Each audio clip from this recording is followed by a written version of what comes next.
buenos días a toda la audiencia de Detona. El día de hoy nos están escuchando y nos están viendo donde quiera que se encuentren, como de costumbre, ya que tenemos una cobertura no solo en la República Mexicana, sino también ya llegamos a Estados Unidos, Canadá y también inclusive a Sudamérica. Así que les damos la bienvenida a los detonautas y el día de hoy, para variar, pues tenemos un programa muy especial y agradezco muchísimo a la presencia del senador Rafael Espino, quien nos va a compartir una serie pues, de opiniones y comentarios sobre el plan B de la reforma electoral del presidente López Obrador. También tenemos, y lo quise invitar a mi querido amigo Carlos Angulo Parra, con el objeto de que él como abogado y como experto en la materia, pues también que nos apoye para poder hacer un programa de calidad. Así que muchas gracias, Rafael, muchas gracias, Carlos. Si eres tan amable de presentar al invitado de Detona, te lo voy a agradecer. Con todo gusto. Me da mucho gusto presentar a nuestro senador por Chihuahua, Rafael Espino. Él es el suplente de nuestro actual alcalde en Ciudad Juárez, Cruz Pérez Cuellar. Rafael y su servidor ya llevamos una vida bastante paralela porque nuestro desarrollo profesional ha sido involucrados en derecho fiscal y en inversión extranjera. Me da mucho gusto tenerte aquí con nosotros, Rafael. Rafael es chihuahuense de nacimiento, nació en la capital del estado y es abogado, egresado del Instituto Tecnológico de Estudios Superiores de Monterrey, Campus Chihuahua. Por cierto, Rafa, de ahí salió mi hija también, mi hija mayor. y tiene una maestría en Derecho Comparado en la Universidad de Georgetown en Washington y en diferentes especialidades en materia de amparo, de derecho económico, derecho fiscal, en universidades prestigiadas como la UP, Universidad Panamericana. Y también otra coincidencia, somos ambos doctorandos en la Universidad de Salamanca, España. También ando en esas, remándole, Rafael.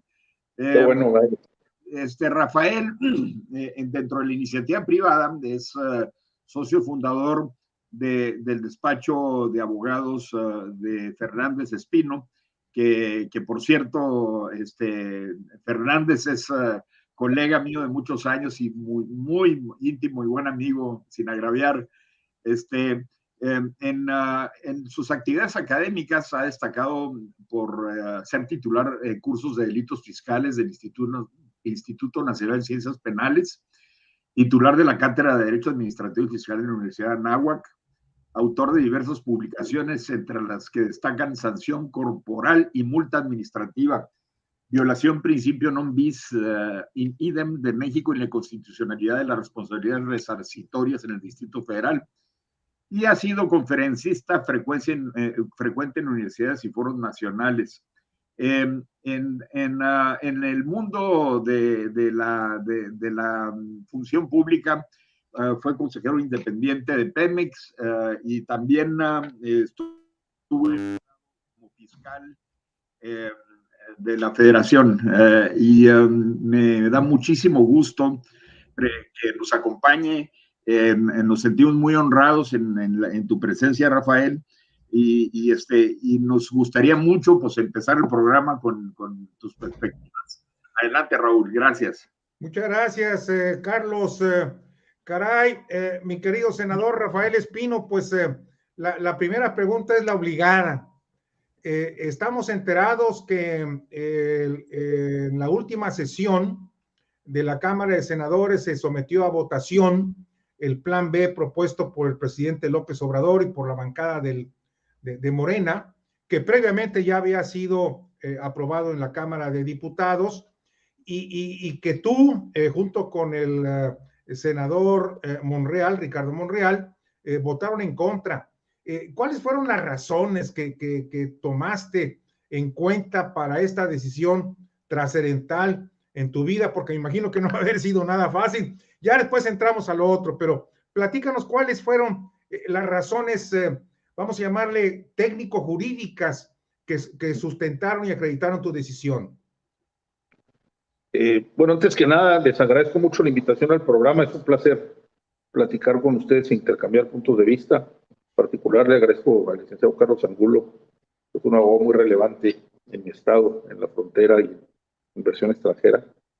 Sí, efectivamente, yo soy el senador de la República, sustituí al actual alcalde de Ciudad Juárez, Cruz Pérez Cuellar, y tengo 1 año y medio de estando ahí en el escaño, como parte del grupo parlamentario de Morena. He de decir que en este asunto en particular, la Cámara de Senadores es Cámara Revisora, y como ustedes saben, porque es del dominio público, hubo un intento primero de modificación constitucional para esta llamada reforma electoral que no prosperó. Después se envía un proyecto de modificación a 6 cuerpos normativos, 5 existentes, la ley de partidos políticos, la ley de responsabilidades administrativas, la ley orgánica del Poder Judicial de la Federación, la ley de comunicación social, la ley de organizaciones políticas y procesos electorales, la ley general de instituciones y procesos electorales, y una nueva ley que es la de medios de impugnación en materia electoral. Es decir, es una reforma ambiciosa que originalmente, cuando había estudiado el intento de reforma constitucional, pues había cosas en las que estaba de acuerdo y otras en las que no, porque como ustedes saben, la materia electoral está reglamentada constitucionalmente en los artículos, puedo decir, en el 41 y en el 116 de la Constitución, en el apartado A de la base quinta del artículo 41. Entonces no prospera la reforma constitucional y este intento de cambio a las leyes ordinarias. Lo que motiva mi decisión, principalmente, bueno, hay que decir que la reforma trata de abarcar 3 grandes rubros, que son lo voy a resumir en el ejercicio de los derechos políticos electorales, trata también del sistema nacional electoral y trata de cuestiones relacionadas con la justicia electoral. Pero lo que motiva mi decisión es que hago un análisis con mi equipo de trabajo y yo considero que hay aspectos de inconstitucionalidad en estas leyes ordinarias. No creo que... ¿En todas ellas o en algunas en particular, Rafael? No, en varias, pero digo, es difícil ahorita detallarlas, pero yo te comentaría en 2 grandes aspectos, 3 grandes aspectos, ¿no? El primero, pues el que a través de una ley ordinaria se está trastocando la naturaleza del Instituto Nacional Electoral, se introduce un concepto de Sistema Nacional Electoral de facultades concurrentes que no existe en nuestra Constitución. Es decir, hay como un intento de mermar las facultades del Instituto Nacional Electoral en la forma en la que está concebido constitucionalmente. Ese sería el primer gran punto que yo diría, ¿no? El segundo tiene que ver con temas que ya después estuvo muy debatido, inclusive se enmendó después. Otro tema importante que es el tema de la transferencia de votos, es decir, uno cuando va y emite un voto, pues ahí queda, se le cuenta una opción política que el elector deliberadamente, libremente eligió. Entonces, desde mi muy particular punto de vista, pues ese voto ya sufragado no tiene por qué convertirse en una mercancía y ser materia de intercambio entre partidos políticos para mantener privilegios o mantener registros, ¿no? Eso me parece. Tengo entendido, Rafael, que la Suprema Corte de Justicia, bueno, no recuerdo si la Suprema Corte de Justicia o el Tribunal Federal Electoral ya emitió un juicio al respecto, sancionando que no se debe de hacer así, ¿verdad? Hay un criterio firme del ministro ya fallecido, Gudiño Pelayo, muy claro, en el sentido de que es inconstitucional la transferencia de votos una vez que el sufragio ya está emitido. Entonces, pues yo considero ese otro aspecto de inconstitucionalidad y fundamentalmente, pues los embates en cuanto a las limitaciones presupuestarias e intentos de alteración de la estructura organizacional del Instituto Nacional Electoral, que tiene que ver con este tema de la intromisión, digamos, querer modificar a través de una ley ordinaria lo que es la naturaleza del propio órgano electoral, que originalmente se concibió, se le dio el carácter formal de organizarlo en una disposición constitucional precisamente para evitar alteraciones de ley ordinaria. Entonces, el querer con una ley ordinaria cambiar algo que formalmente tiene rango constitucional, pues atenta directamente contra el principio de jerarquía de leyes y de supremacía constitucional. Desde mi muy particular punto de vista, con esto pues digo, tratando de contestar a la pregunta, pues trastoca nuestro orden constitucional y pues México es una república democrática, federal, y tenemos un orden constitucional determinado. Somos un país constitucionalista, ¿no? Claro. Hemos transitado por varias constituciones, las más relevantes de 1924, 1857, la de 1917, y pues yo creo que era muy evidente que las disposiciones de leyes ordinarias, sobre todo en particular de la ley esta de General de Instituciones y Procesos Electorales, iban más allá del texto constitucional. Entonces, pues yo como abogado, toda mi vida he estado estudiando leyes, he practicado leyes, he dado clases de derecho, pues sí, me resultaba inadmisible aprobar algo que yo observé, que los vicios de constitucionalidad. Entonces, pues no, fíjate, aquí yo ya, esto es una cuestión personal, pero yo respeto mucho la forma en la que se han pronunciado mis compañeros, pero yo en lo particular, pues no me costó trabajo, porque siempre lo tuve muy claro, ¿no? Y tuve muy claro que el marco constitucional está por encima de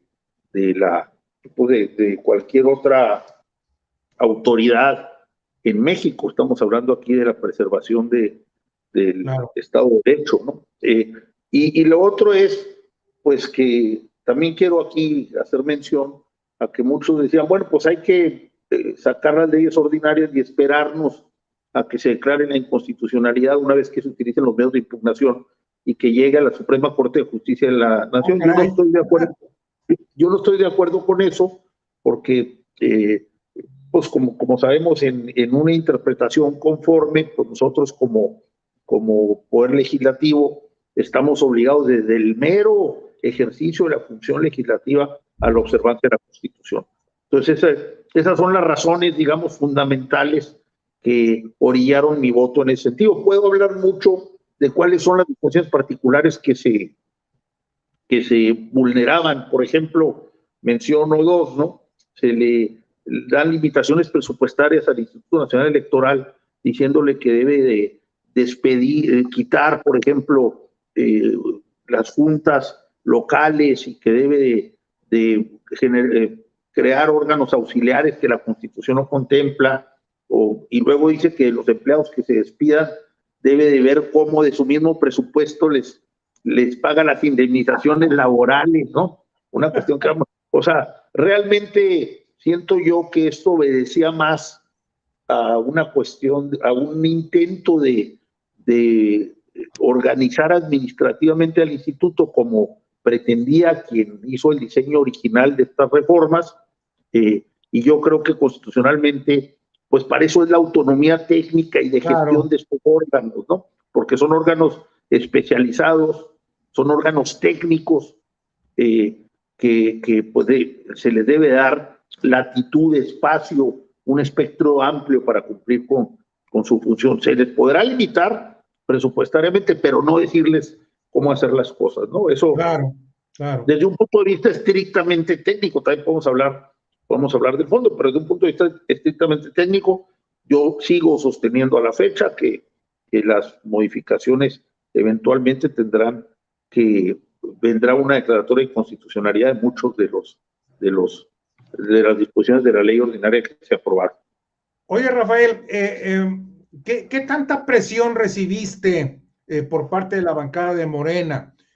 No me refiero concretamente a Ricardo Monreal, porque pues él de alguna forma también coincidió contigo, pero ¿no recibiste presiones ahí internamente?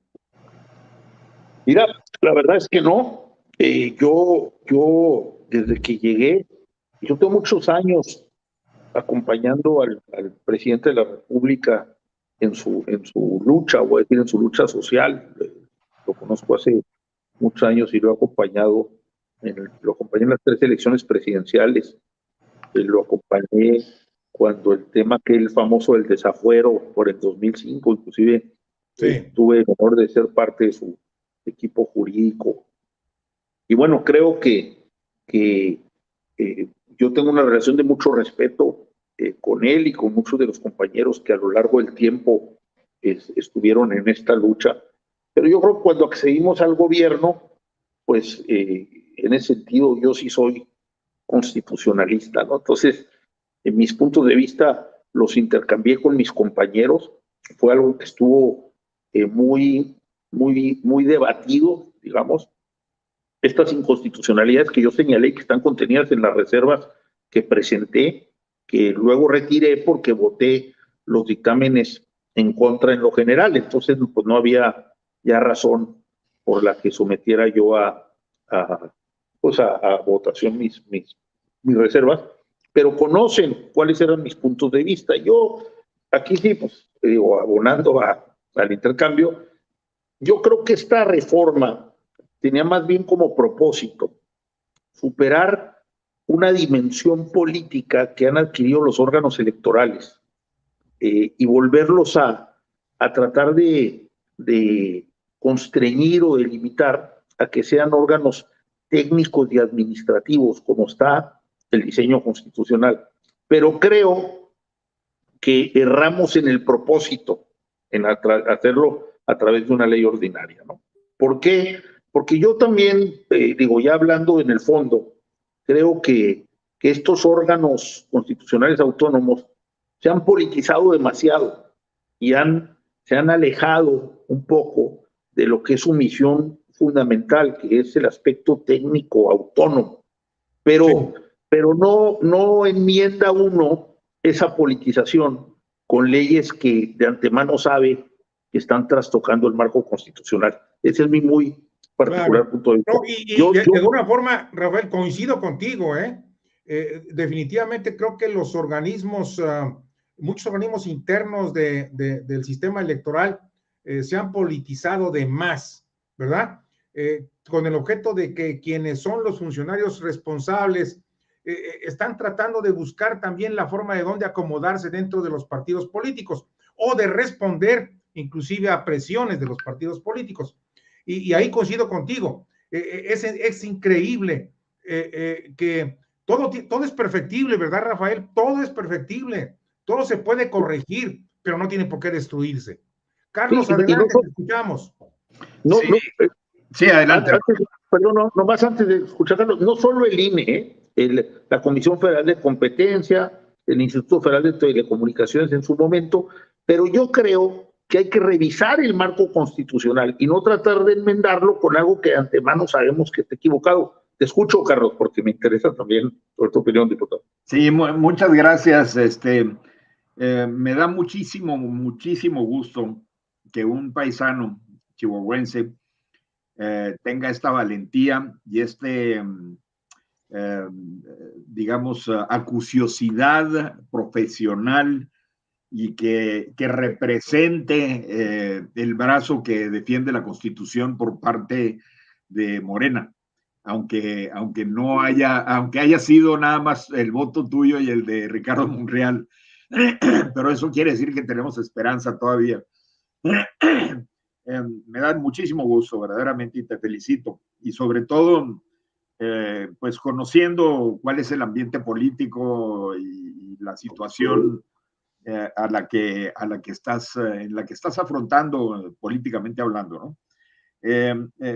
Por un lado. Por el otro, quisiera hacerte algunos comentarios. Pues se van a intentar acciones de inconstitucionalidad, ya sabemos. Ya hay ahí un par de teorías en relación con las acciones de inconstitucionalidad. Una dice que la acción de inconstitucionalidad debe de ir muy directamente a atacar artículos de las leyes secundarias que directamente violan artículos de la Constitución. Y yo tengo una perspectiva un poquito diferente y me voy a ir a lo que dicta el artículo 41, fracción quinta, apartado A de la Constitución. Sí. Que es cortito y vale la pena leerlo. Dice: el Instituto Nacional Electoral es un organismo público autónomo dotado de personalidad jurídica y patrimonios propios, en cuya integración participan el Poder Legislativo de la Unión, los partidos políticos nacionales y los ciudadanos, en los términos que ordena la ley. Luego, en esta última parte, es sumamente importante. En el ejercicio de esta función estatal, la certeza, legalidad, independencia, imparcialidad, máxima publicidad y objetividad serán principios rectores. Entonces, tomando en cuenta este principio que viene al final y la naturaleza del órgano, los cambios que se hicieron de una manera, no me gusta usar la palabra pocha, holística, pero de una manera total, ¿verdad? Están como apuntados, dirigidos a perjudicar al órgano electoral de tal forma que ya no garanticen los principios, ya no puede garantizar el ejercicio de su función para dar certeza, legalidad, independencia, imparcialidad, máxima publicidad y objetividad. Y con esa afectación de forma orgánica que se está haciendo de una manera dirigida por parte de la iniciativa presidencial, que luego a la hora de la hora fue iniciativa de Morena y hubo ahí un enredo, ¿no? Ahí en la Cámara de Diputados. Llega a tener como conclusión final que todos estos principios no quedan garantizados por la reforma en sí. Como primer punto, ¿qué opinas al respecto, Rafael? No, yo estoy de acuerdo. De hecho, parte de los argumentos que presentamos, ¿no? Es lo que comentaba genéricamente al principio, ¿no? En el texto constitucional, pues hay requerimientos mínimos que establece para el Instituto Nacional Electoral que permiten que como un órgano imparcial garantice la transparencia de las elecciones como un árbitro justo con los criterios que tú acabas de señalar y que están precisamente en este rango, digamos, este rango constitucional, en el artículo 41, base 5 del apartado A, ¿no? Y se establece distintos tipos de órganos internos dentro del propio INE. Por ejemplo, la Constitución habla de la Secretaría Ejecutiva, de un secretario ejecutivo, por decir algo. Y aquí la ley ordinaria desaparece la Secretaría Ejecutiva, la subsume al Consejo General, pues indebidamente, porque no puedes con la ley ordinaria ir más allá de la propia Constitución. Claro. La misma Constitución habla de órganos ejecutivos, de órganos técnicos, de órganos de vigilancia, en los que se mete indebidamente la ley ordinaria. Entonces está alterando el marco constitucional por otros propósitos. Y yo insisto, yo podré coincidir en que estos órganos se politizaron en demasía, podré coincidir en que no se sometieron, por ejemplo, a reglas de austeridad que este régimen ha estado pugnando porque se adopten en forma generalizada, pero no corriges con algo ilegal, algo que de fondo no estás de acuerdo, ¿no? Entonces, yo coincido completamente contigo. Yo te digo, dentro de los argumentos que presentamos, pues hay muchos razonamientos de por qué esta Ley General de Instituciones y Procesos Electorales es inconstitucional.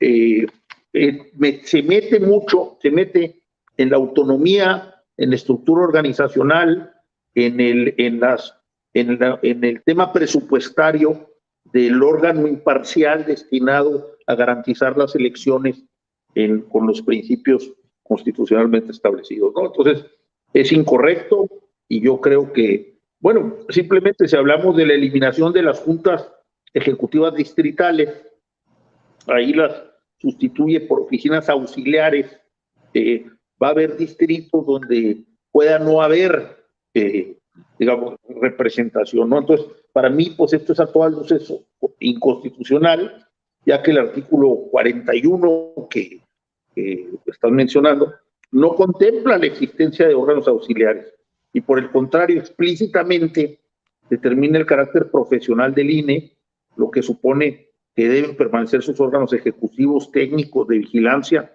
y su personal. Entonces, pues digo, son muchas cosas, ¿no? Pero yo trataba más de justificarlo en cuanto al fondo, que no es justificable, pero tratar de dar una razón de a qué creo que obedeció esta iniciativa del Ejecutivo, por qué la considero incorrecta y por qué voté en consecuencia, ¿no? Ahora, sí no quisiera dejar pasar la pregunta de si recibí presión, porque para mí es importante. No recibí ninguna. Mis compañeros muy respetuosos. Yo ahí sí por paridad, digamos, yo no cuestiono sus motivaciones, pero no me costó trabajo, le contesto a Raúl, porque yo no podía haber actuado de otra manera, ¿no? Yo he sido abogado, jurista se me hace un muy elegante, ¿no? Porque yo he dividido mi actividad profesional en varias cosas, pero tengo hijos abogados, soy de familia de abogados. Yo ahorita estaría muy intranquilo si hubiera votado en otra forma. Yo estoy muy tranquilo, duermo muy tranquilo y yo espero que las cosas se ordenen mejor y que prevalezca el marco constitucional para bien del Estado, ¿no? Eso va más allá de cualquier gobierno, va más allá de cualquier... quisiera... Sí. A ver, Carlos, sí, adelante, Carlos, si quieres. Sí, quisiera, Rafael, centrarnos en una cosa que considero yo muy importante que acabas de decir. La política versus la técnica, ¿ok?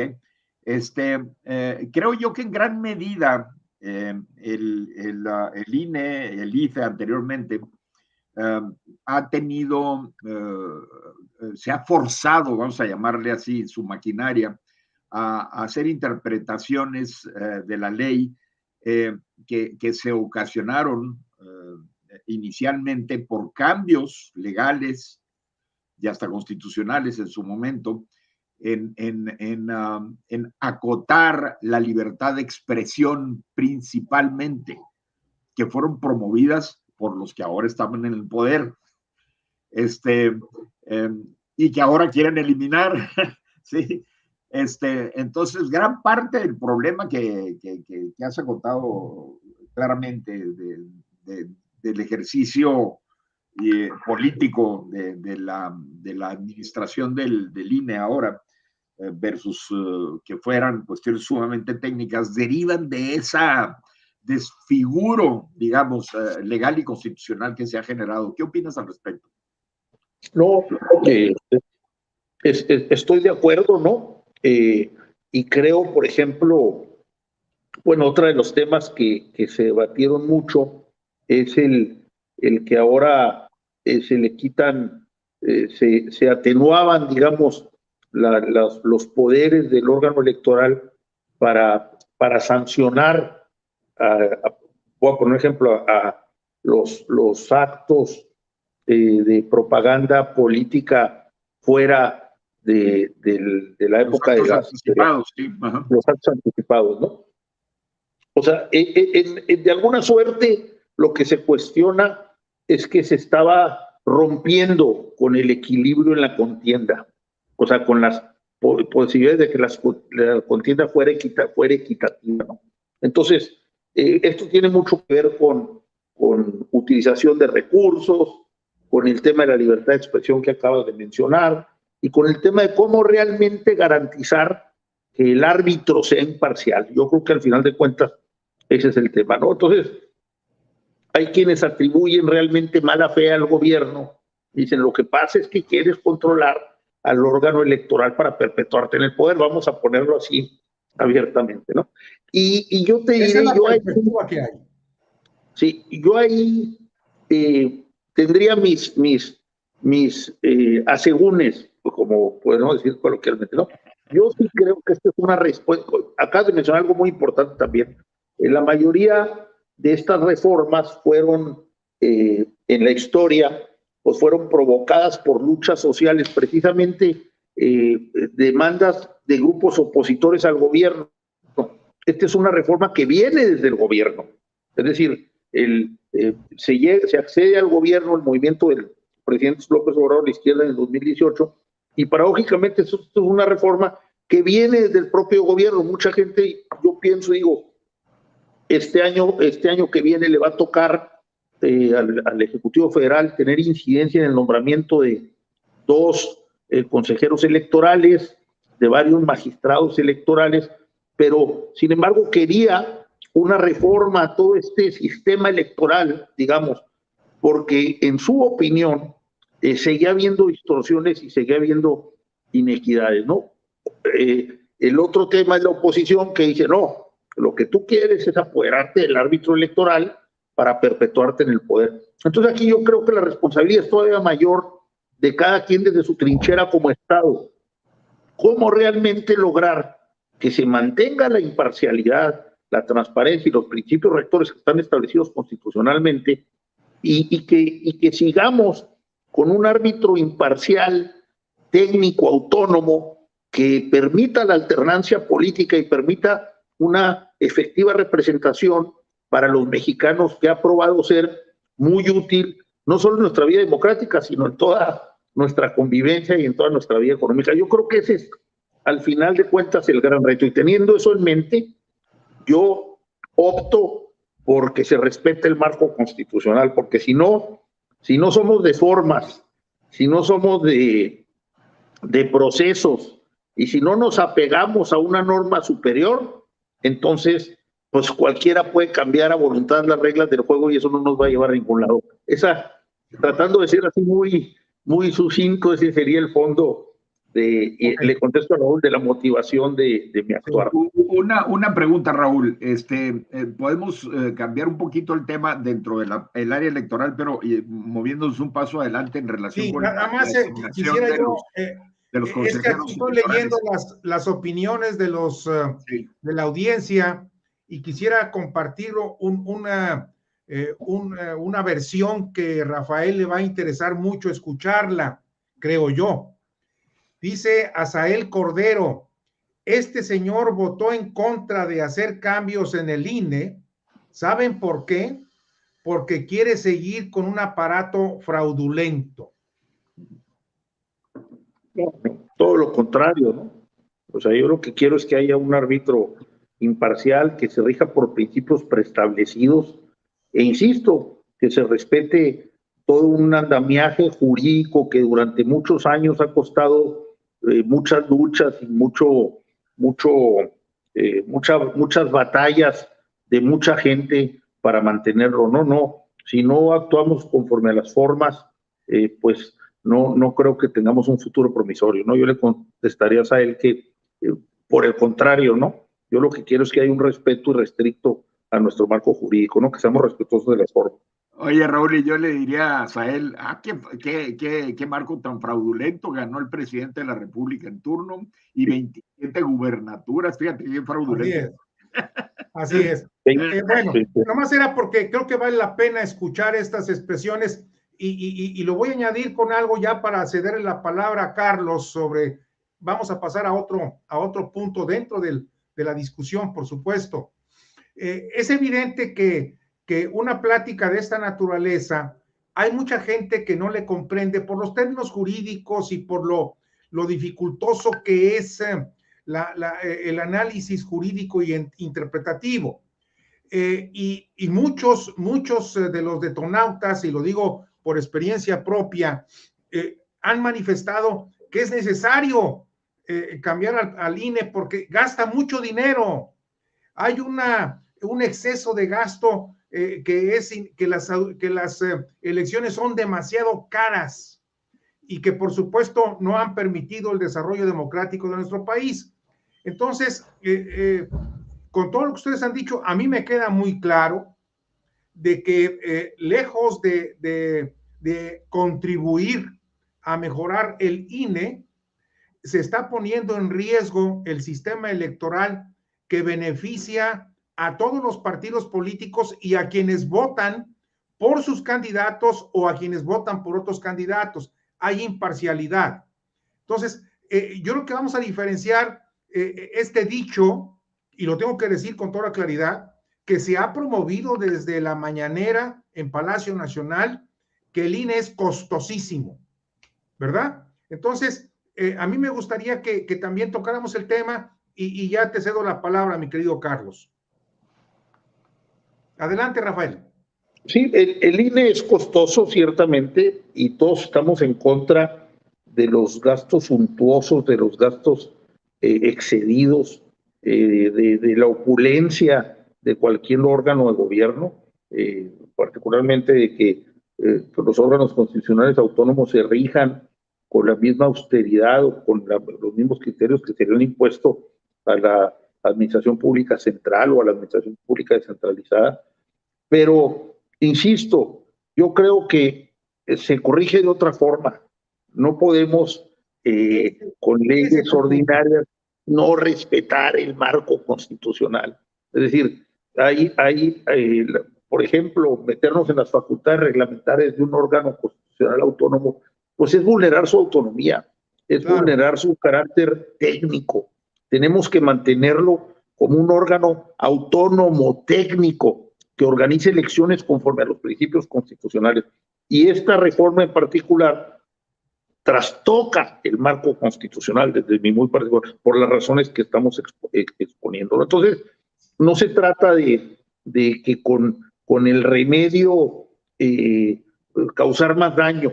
Ese es el punto, ¿no? Y por una parte. Y por la otra, yo retomaré lo que comentó Carlos ahorita, ¿no? Es muy importante. Estamos hablando de técnica contra política, ¿no? Y un gran problema en nuestro país es la extrema politización de todos los asuntos.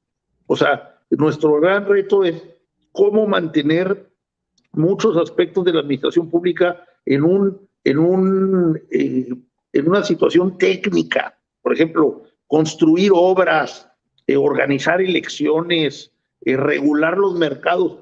Son aspectos técnicos. Evitar la extrema politización que a nadie nos beneficia. Al final de cuentas, como Estado, no avanzamos porque las cosas se politizan y los proyectos se detienen.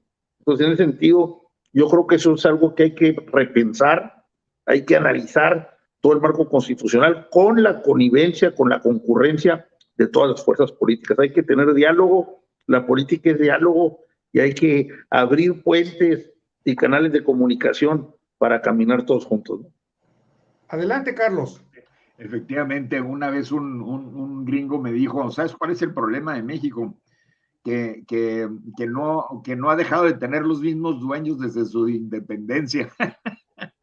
Hey. Sí, los privilegios que hay y que continúa habiendo, son gran parte del problema que tenemos, y no nos hemos institucionalizado en un país de Estado de Derecho, de constitución que se respete, y que las fuerzas políticos y sociales y etcétera se rijan todas por las mismas reglas. Ese es el problema. Coincido contigo totalmente, Rafael. Pasando un poquito a otro tema, ahora que estamos inmersos en el proceso de designación de los consejeros del INE, consejeros electorales del INE, y de algunos de los integrantes del Tribunal Electoral del Poder Judicial de la Federación, quería yo preguntarte cómo has visto el desarrollo hasta este momento de lo que se ha hecho. Mira, yo no estuve de acuerdo y no prosperó tampoco, y lo dije públicamente antes de que se resolviera. No llegó ya al Senado porque no pasó en la Cámara de Diputados en lo que se pretendía de que, por ejemplo, la elección de los consejeros del INE fuere a través de voto popular. ¿Por qué? Precisamente por lo que estamos hablando del carácter técnico, ¿no? Claro. Y cuando hay elecciones, pues todos sabemos que se adquieren otro tipo de compromisos y se pierde el estándar, digamos, de las características que tienen que tener los consejeros para desarrollar bien su función, ¿no? Lo mismo en el tema de los magistrados del Tribunal Electoral del Poder Judicial de la Federación, ¿no? Entonces, pues yo creo que eso se mantuvo, ¿no? Y afortunadamente, ¿no? Y ahora la cuestión va a ser, con haber pasado esta ley, pues sabemos que las cuestiones electorales tienen prioridad en su resolución y por ahí ya se está contendiendo, pero pues a ver cómo queda al final y que el órgano sin excesos tenga el presupuesto que necesita, que no comprometa su imparcialidad. Ese yo creo es el gran reto, ¿no? Otra vez, aunque suene muy repetitivo, pero apelando a lo técnico, que el órgano se autoadministre austeramente, ¿verdad? Que no vean el llegar a ser consejero del INE como un puesto de alta alcurnia o de acumulación de riqueza, por decirlo Que más. se sacaron la lotería. Que se sacaron la lotería, sino que realmente sea de vocación de servicio, que tengan lo necesario para vivir en la dorada medianía. Es muy distinto que cuando uno está en el foro ahí litigando o en actividades privadas, pero que no se comprometa su imparcialidad. Yo creo que ese es el gran reto, yo creo que eso es algo en lo que se coincide, yo creo que eso es algo en lo que hay que seguir explorando para lograr consensos, porque también cuando uno se encierra en su visión y cuando no acepta otro tipo de sugerencias o de comentarios, pues no se privilegia la política y no se llega a ningún lado, ¿no? Yo creo que en ese sentido yo he coincidido mucho con el coordinador en que se requiere reconciliar, se requiere tener interlocución y se requiere llegar a consensos, llegar a acuerdos, ¿no? Yo esto lo veo mucho ahí en la Cámara Alta y bueno, todas las opiniones enriquecen, todas las opiniones nos nutren y siempre hay algo que escuchar del otro que aporta, ¿no? Que aporta y que abona a que las cosas resulten mejores. Ahora, con este proceso que ya inició de selección de los consejeros electorales, ¿qué opinas de las propuestas presentadas por la Comisión Nacional de Derechos Humanos? Yo creo que ni siquiera los perfiles cumplen. No, eso, pues hay que, no he visto ya el detalle, pero hay que revisarlo mucho. Yo creo que ahí sí, insisto, y no quiero, hay que privilegiar el carácter técnico. Claro, aquí sí debe haber disciplina, especialidad y conocimiento.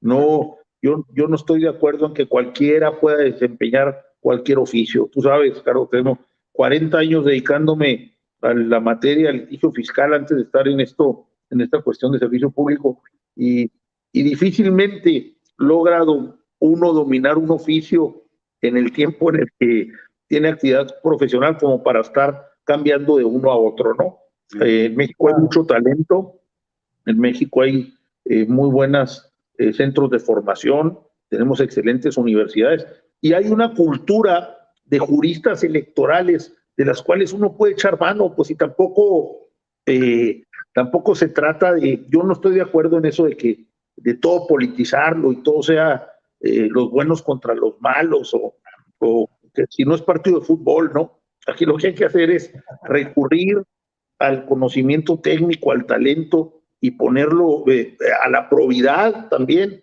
de los funcionarios, hacer un análisis detallado, pormenorizado. Ya que has tocado el tema de probidad, ¿qué opinas del escándalo de la ministra Esquivel? Pues me parece grave. Yo no, la verdad no tengo muchos elementos, pero por lo menos lo que he visto en las redes sociales de los dos trabajos que se han publicitado, los veo, pues lo voy a decir así, exactamente iguales. Entonces, Me parece grave porque estamos hablando del tribunal más alto del país. Claro. Estamos hablando de quienes deben ser los juristas más destacados y creo que se le deben de respetar sus garantías de proceso, pero se debe investigar y llegar a las últimas consecuencias, porque aquí no estamos hablando de cualquier cosa, ¿no? En cualquier juzgado debería ser el mismo caso, pero más tratándose de nuestro más alto tribunal. Oye, Rafael, yo acabo de hacer un artículo en donde presento y me pareció muy interesante. Que me gustaría, si me permite, Raúl, leer un pequeño parrafito de la carta de renuncia hipotética de la ministra Esquivel, que dice: confieso que se me hizo fácil en su momento aceptar lo que algunos compañeros me recomendaron para cumplir con un requisito académico, la presentación de una tesis profesional, que para muchos se ha vuelto una carga inútil para obtener el grado de licenciatura en Derecho. El aprovecharme de un trabajo de tesis previamente elaborado por otro compañero universitario para ser presentado como propio, para luego estudiarlo y defender ante el jurado profesional esa tesis como si hubiera sido mía, era una solución fácil y práctica. Es muy buena ironía. Pudo haber sido, pero no ha sido. Al contrario. Es una ironía total, ¿verdad? Bueno, sí. Nomás como apunte, Carlos y Rafael, debo decirles que hace escasamente 2-3 días el Tribunal Federal Electoral ordenó a la Cámara de Diputados reponer el proceso para la selección de los posibles consejeros del INE, en virtud de que hubo muchos errores de procedimiento. Yo creo que esto va a lograr que se permita salvaguardar lo que tú llamabas, Rafael, con toda razón, se respete la calidad técnica de quienes van a ser los futuros consejeros del INE. Por otro lado, si me permite, me voy a rezar un poquitito nada más, porque noto en la audiencia mucha confusión y quisiera yo apuntar lo siguiente. Los números, por favor, corríjanmelo, los porcentajes. Tengo entendido que el INE cada año recibe X cantidad de dinero bajo la aprobación del presupuesto de egresos en la Cámara de Diputados, que es la Cámara de origen para este tema. No, es la Cámara única para ese tema. Es la única Cámara, muy bien. Entonces, suponiendo que reciben mil millones de pesos, que es más lo que reciben, pero para hablar en porcentajes, mi querida audiencia, y ustedes me corrigen, Rafael y Carlos, aproximadamente el 40% del total del presupuesto se entrega directamente a los partidos políticos, tanto para su operación o como para el proceso electoral. Creo que es al revés, creo que es el 60%. 60%. 60%. Con el 40% el INE. Ok. El INE se queda con el 40%. Fíjense bien, de ese 40, el 30% se gasta en la credencialización.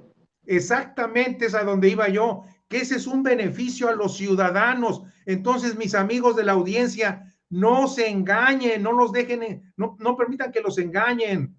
El INE prácticamente, por llamarlo de alguna forma, es el cajero automático por medio del cual se entrega el dinero a los partidos políticos y por otro lado también se opera todo lo que es la credencialización en el país que nos beneficia a nosotros.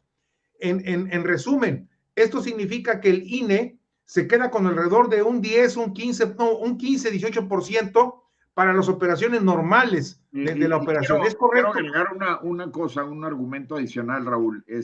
Si ustedes tuvieran una empresa y en su empresa quieren contratar el gerente de recursos humanos, el de finanzas, el gerente de planeación, etcétera, y tienen dos presupuestos, uno de 20,000 pesos por cabeza y otro de 40,000.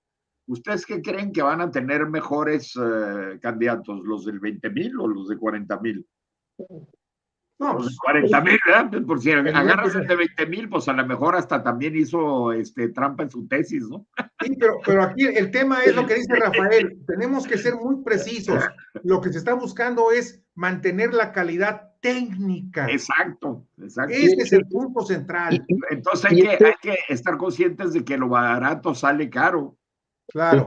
Pero el tema es que la autonomía constitucional no impida que se revise el ejercicio del presupuesto y que este no se haga en forma suntuosa, pero que tampoco comprometamos su funcionamiento, porque nadie mejor que el propio órgano electoral para diseñar cómo debe de dirigir las elecciones, cómo las debe supervisar, cómo las debe organizar y cuáles son los criterios bajo los cuales se puede normar. No pretendamos con leyes ordinarias trastocar todo ese conocimiento del órgano constitucional autónomo para decirle cómo debe funcionar mejor. Pues entonces ya no es autónomo.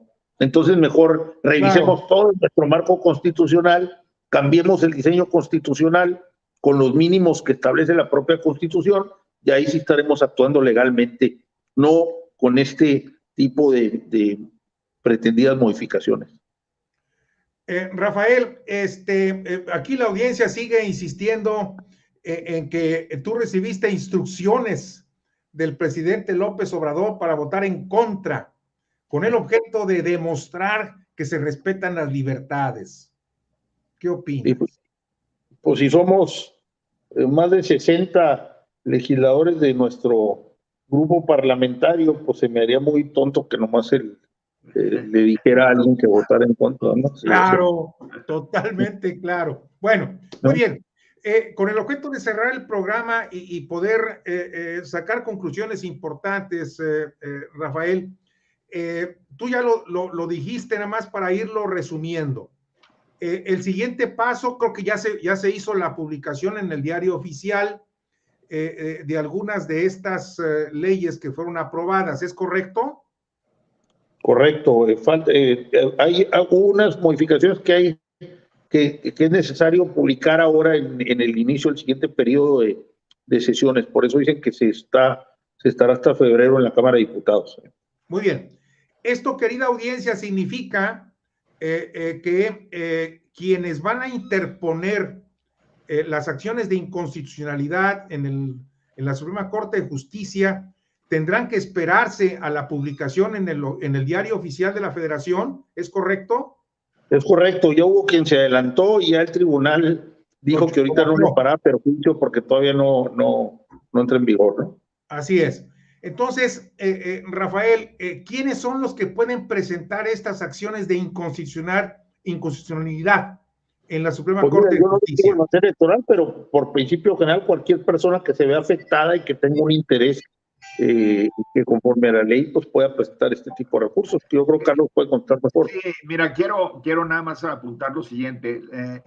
Hay que distinguir entre dos acciones, la de inconstitucionalidad y la de protección de derechos políticos del ciudadano. La inconstitucionalidad la pueden presentar el INE, ¿ok? La pueden presentar las minorías en ambas cámaras que representen cuando menos un 33% de sus integrantes, ¿ok? Entonces, muy seguramente se van a presentar 3 acciones de inconstitucionalidad, la del INE y la de los opositores a la reforma. No sé, Rafael, si tú vayas a firmar alguna de ellas. Sería una pregunta. No, lo estoy valorando. Seguramente lo haga o no lo haga, pues los grupos parlamentarios minoritarios van a recoger los mismos argumentos, ¿no? Sí, de acuerdo. Y por el otro lado, el juicio de protección de derecho político electorales del ciudadano, ese tiene mucho interés, es muy interesante porque no se presenta ante la Corte, se presenta ante el Tribunal Electoral del Poder Judicial de la Federación, diciendo el ciudadano, alegando el ciudadano que con esta reforma se le afectan directamente sus derechos políticos electorales. Entonces ahí pudiera haber hasta resoluciones encontradas entre la Corte y el Tribunal, y los dos son válidas, ¿eh? Entonces, eso es muy interesante y a mí me gustaría abundar en esto brevemente. Fíjense bien, mi querida audiencia, ustedes como ciudadanos tendrán el derecho de interponer un juicio Para la protección de derechos políticos del ciudadano. Así es, que en su momento se dará a conocer cuáles son los términos y cómo se va a promover para que ustedes lo hagan, ¿verdad? La penúltima pregunta, mi querido Rafael, la penúltima.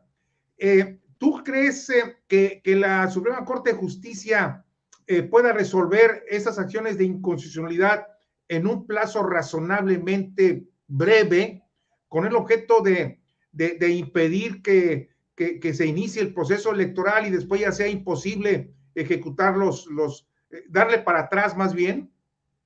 No será la Corte, será el Tribunal Electoral del Poder Judicial de la Federación, ¿no? No, las acciones de inconstitucionalidad. Para las acciones okay. Pues yo lo que entiendo, digo, no, insisto, yo no soy experto en la materia, pero entiendo que la materia electoral goza o sea, se resuelve más rápido, ¿no es así, Carlos? Así es, tiene la Corte la obligación de resolver antes del inicio del proceso electoral del 2024. Sí. Así es. Ok. Ahora, la elección del próximo presidente de la Suprema Corte de Justicia, evidentemente, pues también va a mover un poco las arenas políticas, ¿verdad?